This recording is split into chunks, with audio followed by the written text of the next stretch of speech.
जज्बा जो है उसका नाम है राजेंद्र राज। मुझे स्मरण आ रहा है माननीय मंत्री जी की इस प्रदेश में कई ऐसे स्वनामधन्य रचनाकार हैं, साहित्यकार हैं जिनकी विरासत को समय रहते हम लोग संभाल नहीं पाए। कई ऐसे बड़े बड़े रचनाकार हैं जिनके परिवारजनों ने उनके निधन के बाद या उनके रहते भी, एक बहुत बड़े समालोचक हैं हिंदी जगत के, मैं नाम उल्लेख नहीं करना चाहूंगा, लेकिन ये संकेत जरूर देना चाहूंगा कि संकट ये आया कि पहले तो मुख्य भाग में रहते थे, धीरे आबादी बढ़ती गई घर की, और उनको पीछे जो उनको स्टोर रूम या जिसको हम कहते हैं कि गैरेज रूम टाइप का था, वहाँ चले गए। किताबें भी धीरे धीरे शिफ्ट होने लगी, और जैसे उनका निधन हुआ तो बहुत हड़बड़ी में उनके परिवारजनों ने कहा कि साहब ये किताबों को क्या कर रहे हैं। ये दिल्ली की मैं घटना बता रहा हूँ। उन्होंने विक्रम विश्वविद्यालय में मुझसे संपर्क किया, और बहुत ही मुझे मतलब आज मुझे लगता है कि ये जो एक अनुभव यहाँ देखने को मिल रहा है कि जहाँ पर प्रतीक जी जैसा सुपुत्र जिनने न सिर्फ 5000 पृष्ठों में उस साहित्य को इतने साल तक संजो करके रखा, और एक दूसरे सुपुत्र आ गए राजेंद्र राज जी जिन्होंने सहज रूप में उसको अंगीकार कर लिया। तो मैं चाहूंगा कि विरल उदाहरण है, और ये विरल उदाहरण जो है ये सघन उदाहरणों में बदले। हर लोग जो है, जो भी रचनाकार के परिवारजन है, निश्चित तौर पर उनकी जिम्मेदारी ज्यादा है, और इस प्रकार की जो संस्थाएं हैं ये तो मैं चाहूंगा कि हर नगर में स्थापित हों। उज्जैनी में भी कई ऐसे बड़े रचनाकार जिनकी रचनाओं को उनके परिवारजनों ने उनके जाते ही बमुश्किल कुछ किलो के भाव में निकाला।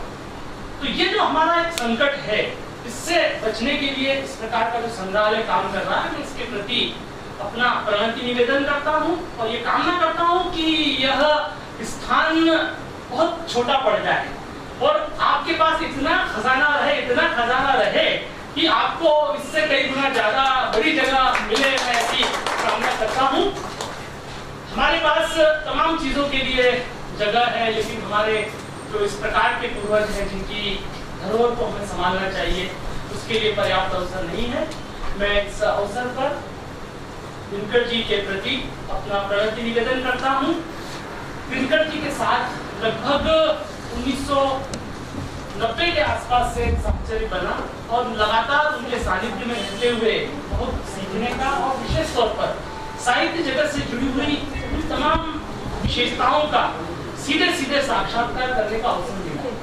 दिनकर जी एक समूचे व्यक्तित्व थे, यानी उनके यहाँ पर हम कवि, दार्शनिक, प्राध्यापक, संगीतकार, संगठक, सांस्कृतिक आयोजन के संयोजक, ये सारी चीजें इस तरह से घुली मिली थी कि आप उनको अलग नहीं कर सकते। जिन बहुत बड़े बड़े रचनाकारों की आपने यहाँ चर्चा की, ऐसे तमाम रचनाकारों को वो बुलाते थे, लगातार उनके आयोजन में लगातार कराते थे, स्वयं उनके साथ उनका जीवंत संवाद रहता था। और सबसे बड़ी शक्ति है कि उन्होंने कभी भी साहित्य को यश पूर्ति के लिए, साहित्य को धन वित्सा के लिए, या साहित्य को ग्लैमर या फैशन के बतौर नहीं लिया। जीवन और साहित्य के मध्य सीधा सीधा संवाद करता हुआ उनका समूचा रचना करना।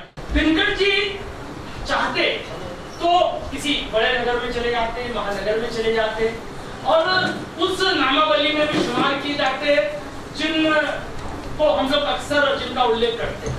लेकिन ये दिनकर जी की शक्ति थी कि उन्होंने सदैव हाशिए पर खड़े हुए आम आदमी के साथ स्वयं खड़ा होना स्वीकार किया, और लगातार उसकी पक्षधरता में वे लिखते रहे। और इस लोकतांत्रिक होते हुए भारत में, यानी वे मानते थे कि लोकतंत्र हमें मिल गया, लेकिन क्या लोकतंत्र को हम चरितार्थ कर पा रहे हैं? उनकी कविताओं में बार बार इसको लेकर के प्रश्न उभर करके आते कि आखिर में हमने इस लोकतंत्र को किस रूप में हम लेना चाहते हैं। क्या ये भीरतंत्र है? क्या ये बाहुबलियों का राज है? क्या यह सत्ताधीशों का अपने मनमाने ढंग से किया जाने वाला पूरा का पूरा तंत्र है? या आम आदमी की बात करते करते भी आम आदमी के साथ सीधा कोई संवाद उन लोगों का नहीं दिखाई देता जिनका कि लोकतंत्र की पहरेदारी में जिनका हिस्सा है? तो ये सारा का सारा जो संकट है वो स्वयं ने बहुत निकट से महसूस किया, और वे बार बार ये कहते हैं कि हम क्या करते हैं, प्रतिमा बनाते हैं, खंडित करते हैं। ये हमारे इस पूरे दौर की विडंबना है, और उसके पहले भी रही है। जब हम लोग पुराने शासक हमारे यहाँ आते जाते थे, बदलते जाते थे, कभी हम किसके गुलाम हुए, कभी हम किसके गुलाम हुए, कभी किसके गुलाम हुए। हर बार हमने क्या किया, पुरानी प्रतिमा को हटाया, नई प्रतिमा को बना दिया। आजादी के बाद क्या हुआ, हमने वही काम फिर से करना प्रारंभ कर दिया। हमने पुरानी प्रतिमाओं को तोड़ा, फिर नई प्रतिमा गढ़ी। वो प्रतिमा जो है वह भी किसी दिन कर्मकांड का हिस्सा बन गई, हमने उसको खंडित कर दिया। तो ये जो प्रतिमाओं के खंडन का, मंडन का जो अविराम सिलसिला चल रहा है, उसके विरुद्ध दिनकर सोनवरकर जी की कविता एक सार्थक प्रतिपक्ष रचती है। वे लगातार हमें आगाह करते हैं कि आखिर क्या कारण है कि राजा शब्द से डरता है। वे याद दिलाते हैं उस दौर में, आपको पता है कि वे आपातकाल के दौर में लिख रहे थे, लेकिन समय समय पर यही कविता अलग अलग संदर्भों में रूपांकित होती हुई नजर आती है। वे लिखते हैं, राजा शब्द से डरता है, उसके महल के चारों तरफ तैनात है संतरी, बंदूक लिए हुए, फिर भी शब्द से डरता है राजा। इसीलिए कई दीवारों के पीछे छिपा बैठा रहता है कीमती सिंहासन पर। तो ये जो कविता है अपने समय का ही दस्तावेज नहीं है, वरन हर दौर में सार्थक है, हर दौर में सार्थक संकेत देती हुई रचना है। अब आम आदमी का पूरा संदर्भ देखिए, चाहे भारत हो, चाहे पश्चिम में आया हुआ नवजागरण हो, या नए प्रकार का जो एक सामंती चेहरा अमेरिका के माध्यम से हमें दिखाई दे रहा है, ये सारे के सारे लोग बात आम आदमी की करते हैं। लेकिन क्या आम आदमी रूप में वहां होता है? वे निरंतर आम आदमी को यूज करते हैं, इसीलिए वे सीधे सीधे आम आदमी की तरफ से फरियाद की कविता लिखते हैं। वे लिखते हैं, आप सब विशिष्ट जन यानी मेरे भाई बाप, अब मुझ पर रहम करो। आप सब विशिष्ट जन यानी मेरे माई बाप, अब मुझ पर रहम करो। मेरे कंधों पर से अपने कैरियर की बंदूकें चलाना कुछ कम करो। मेरे कंधों पर से अपने कैरियर की बंदूकें चलाना कुछ कम करो। मेरे ये कंधे पूरी तरह छिल गए हैं। यह आम आदमी की फरियाद है इस लोकतंत्र में। मगर तुम्हें कितने ही फायदे मिल रहे हैं, मसीहाई भी और सुख सुविधा भी। मेरे नाम पर किए जाने वाले तुम्हारे आयोजनों के कोलाहल से मेरे कानों के पर्दे फटे जा रहे हैं। ये आम आदमी गुहार लगा रहा है, और तुम यूं फुला रहे हो छाती जैसे तुम्हारी घोषणाओं से मेरे जन्म जन्म के बंधन कटे जा रहे हैं। ये शोर थोड़ा कुछ कम करो, मुझे अपनी मेहनत मजदूरी करने दो चैन से। तो आम आदमी का ये जो दर्द है, ये कविता के माध्यम से किस तरह से प्रकट होता है कि लोकतंत्र का जो विद्रूप जो एक बड़े रंगमंच पर चल रहा है, उस पर सार्थक टिप्पणी वे करते हैं। दिनकर जी की कविताओं की ये ताकत है कि जिस तरह से दुष्यंत जी अपनी रचनाओं के माध्यम से सार्वकालिक बने हुए हैं, उसी प्रकार से दिनकर सोनवरकर की रचनाएं सार्वकालिक। हर युग में वो अपनी पूरी की पूरी नई अर्थवत्ता के साथ, नई भूमिमा के साथ हमारे लिए बहुत कुछ नया देती है। कवि वह बड़ा है जिसकी कविता सूक्ति का रूप ले ले, और ये तक शक्ति दिनकर जी की यहाँ है कि उनकी कविता व्यंग्योक्ति से चलकर सूक्ति तक पहुंच जाती है। जिस कविता का आपने अभी उल्लेख किया, वो अपने आप में पूरे दौर को और पूरे बुद्धिजीवी वर्ग पर सीधा सीधा कटाक्ष करती है। वे निरंतर अपने उस नई पीढ़ी को लेकर के लिखते हैं। जिस कविता को अभी माननीय मंत्री जी और धनंजय वर्मा जी ने यहाँ लोकार्पित किया, इस तरह की उन्होंने बहुत कविताएं लिखी और लगातार नई पीढ़ी को उद्बोधित करते रहे। वे लिखते हैं, बेटे कभी आईना देखा? और ये प्रश्न हर उस बुजुर्ग का, हर क्षेत्र के हर विधा के उस व्यक्ति का है जो नई पीढ़ी से क्या अपेक्षा रखता है। वो कहते हैं, बेटे कभी आईना देखा? तेरे चेहरे में कैसा मेरा चेहरा समाया हुआ है। कभी अपनी अभिव्यक्तियां देखी? उनके पीछे से कैसे मेरी ही अभिव्यक्तियां झांक रही है। तो संकेत यह है कि नई पीढ़ी बदलाव की तरह हड़बड़ी में है, लेकिन वो हड़बड़ी कहाँ ले जाती है उसे? अंततः पिता का ही चेहरा ही तो है वह, और वह जो संकेत रमेश बख्शी तीसरा हाथी के रूप में करते हैं, वो सारा संकेत एक सकारात्मक दिशा में ले जाने की चेष्टा दिनकर जी करते हैं। ये पूरा देश जो है अंदर हुआ है, एक अंदर हुआ। उनके रूपक, उनकी प्रतीक भी अद्भुत है। वे आम जीवन के भाषा से, आम जीवन के संदर्भों से चीजों को उठाते हैं और उनके माध्यम से वो पूरे देश और हमारे आसपास घटित होता हुआ सारा का सारा जो मंजर है वो साक्षात करते हैं। लिखते हैं समूचा देश एक अंधा कुआं है जिसमें भांग पड़ी है, दिल्ली से देहात तक पूरी व्यवस्था ही सड़ी है। जो भी बैठा है कुर्सी पर अपने को अफलातून मान रहा है, बुनियादी मामलों को पेंडिंग में पटककर लंबी तान रहा है। साहबों के चलते हैं दौरे और दौर मातहत हिगियाता है। सर लीजिए आदिवासियों के नाम पर एक बैग और। ये जो हमारे समय का दर्द है, ये जो हमारे पूरे के पूरे लोकतंत्र को कुछ लोगों ने किस तरह से विकृति के कगार तक पहुंचा दिया है, उस पर एक सार्थक हस्तक्षेप वे करते हैं। मूर्तियों को तोड़ना एक नया कर्मकांड कविता के माध्यम से आता है कि हम मूर्तियां पहले बनाते हैं, फिर तोड़ते हैं, फिर कोई नई मूर्ति स्थापित करते हैं। इन तमाम संदर्भों के बीच से दिनकर जी की ये शक्ति है कि बिना किसी शोरगुल के, बिना किसी कोलाहल के परिवर्तन चाहते हैं। वे बाहरी परिवर्तन के बजाय अंदर से इस पूरे समाज को बदलना चाहते हैं। इसीलिए संभावना कविता में वे संकेत देते हैं कि व्यवस्था को बदले बगैर नहीं मिटेगा दुख व्यक्ति का। मान लिया क्रांति के बिना नहीं मिटेगा राज शोषण की शक्ति का।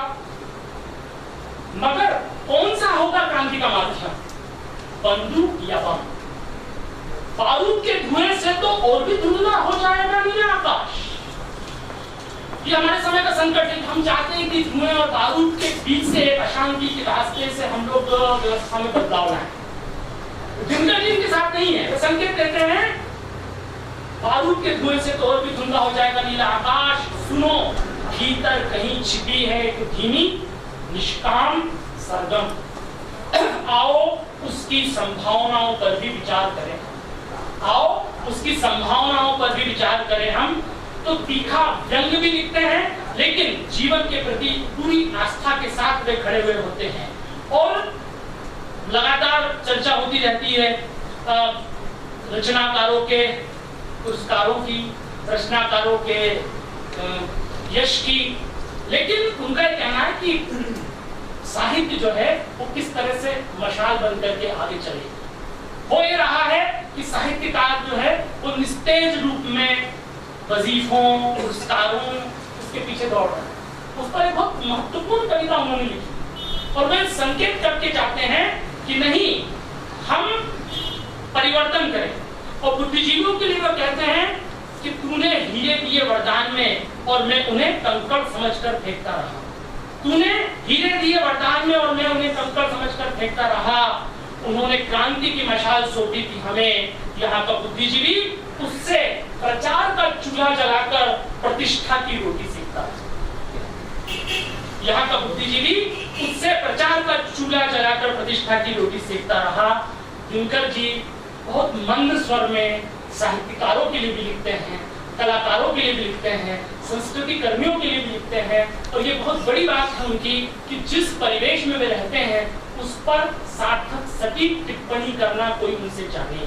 वे शिक्षा तंत्र पर भी लिखते हैं, वे उस छात्र समुदाय पर भी लिखते हैं जो उनके आसपास है, वे प्राध्यापकों पर भी लिखते हैं जो कहीं न कहीं सुविधा परस्ती की ओर जा रहे हैं। और रचनाकार जो कि मशाल वाहक होना था वो किस तरह से पीछे पीछे चलने लगा, उसको भी आगे लाने की चेष्टा करते हैं और संकेत देते हैं कि साहित्य के माध्यम से बदलाव संभव है, बशर्ते साहित्यकार जन अपने को अकिंचन भाव से पूरी प्रतिबद्धता के साथ अपने विषयों पर बात करें और अनावश्यक मीडिया, अनावश्यक पत्रकारिता उसके दायरे में न आए।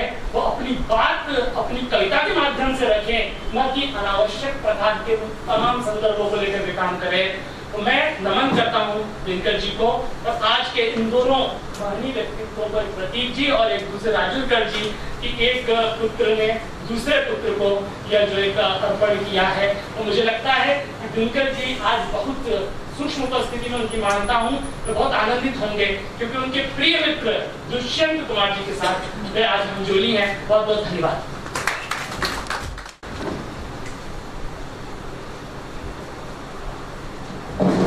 बहुत धन्यवाद डॉक्टर शैलेश शर्मा जी। आपने कुछ मेरे प्रयत्नों को ज़्यादा ही रेखांकित किया। दरअसल ऐसा है नहीं। हाँ, ये बात ज़रूर है, जैसा आपने संज्ञा दी है, एक पुत्र से दूसरे पुत्र के पास ये धरोहर पहुंची है। कई बार मुझसे, मेरे परिजनों से, मेरी पत्नी से, मेरी बेटी से, या जो मेरे बहुत पारिवारिक रूप से नजदीक है, उनसे पूछते हैं कि दुष्यंत जी की स्मृति में आपने क्यों किया है, वे आपके रिश्ते में थे? तो हमें कहना पड़ता है कि हाँ, हमारा साहित्यिक रिश्ता है उनसे, वो हमारे साहित्यिक पूर्वज थे, और इस नाते हम ये प्रयत्न कर रहे हैं। जहाँ तक दिनकर जी और दुष्यंत जी की मित्रता की बात की, आपने बहुत ही महत्वपूर्ण वक्तव्य दिया है, जिसमें आपने कहा कि बिना किसी कोलाहल के वो व्यवस्था में परिवर्तन चाहते थे दिनकर जी। दुष्यंत जी भी यही चाहते थे, इसीलिए तो जिसका आपने जिक्र किया है कि सिर्फ हंगामा खड़ा करना मेरा मकसद नहीं, मेरी कोशिश है कि ये सूरत बदलनी चाहिए। लेकिन कहीं कहीं दिनकर के और सुमलकर जी जब इंतहा हो जाती है तो वहाँ एक बात और कहते हैं, दुष्यंत जी के शब्दों में कहे तो पक गई है आदतें बातों से सर होगी नहीं, और कोई हंगामा करो ऐसे गुजर होगी नहीं।